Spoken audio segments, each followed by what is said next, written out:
बाबासाहेबांकडे काही सत्ता नव्हती, पण त्या काळची जनता बाबासाहेबांबरोबर होती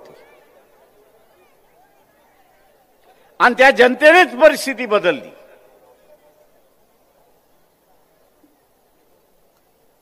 त्या जनतेने परिस्थिती बदलली.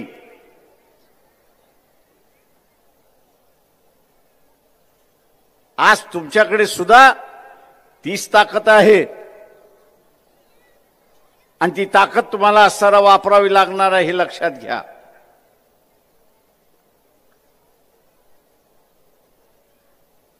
ती ताकद तुम्हाला असताना वापरावी लागणार आहे आणि ज्या दिवशी ही ताकद तुम्ही वापरणार आहात, मताच्या स्वरूपामध्ये तुम्ही असताना वापरणार आहात, त्या दिवशी हितली व्यवस्था तुमच्या समोर झुकलेली असेल हे लक्षात घ्या. सत्ता आहे की नाही हा वेगळा भाग आहे.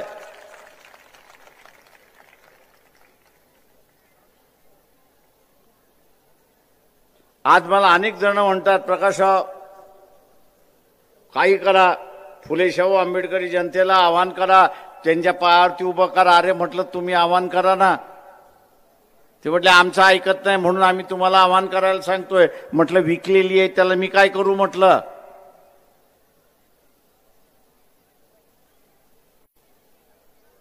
फुले शाहू आंबेडकरी जनता म्हटलं विकलेली आहे, पैशाला विकलेली आहे, मटणाला विकलेली आहे, दारूला विकलेली आहे, अशी परिस्थिती आहे.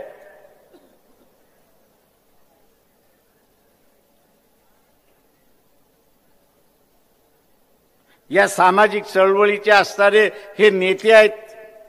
फुले शाहू आंबेडकरी चळवळ ही सामाजिक चळवळीचे नेते आहे.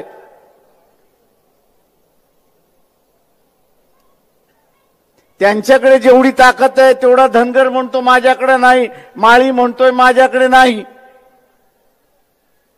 कुंभार म्हणतोय माझ्याकडे नाही, लोहार म्हणतोय माझ्याकडे नाही. हा उभा राहिला तर आम्ही याच्या पाठीमागे जाऊन उभा राहू. हाताला हात देऊन ते ठिकाणी असतात. पण दुर्दैवाने फुले शाहू आंबेडकरी चळवळीतली मशाल आपण जे आहात तो मिनमिनता दिवा व्हायला चाललाय अशी असणारी परिस्थिती आहे.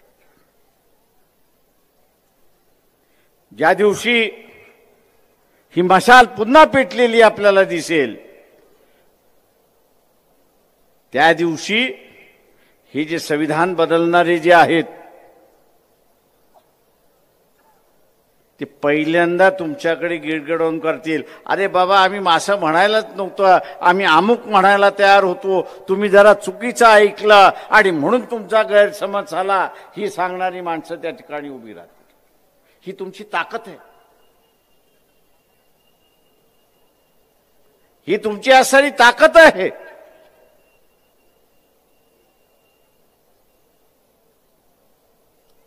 पण त्या ताकदीलाच आपण विसरलेला आहात.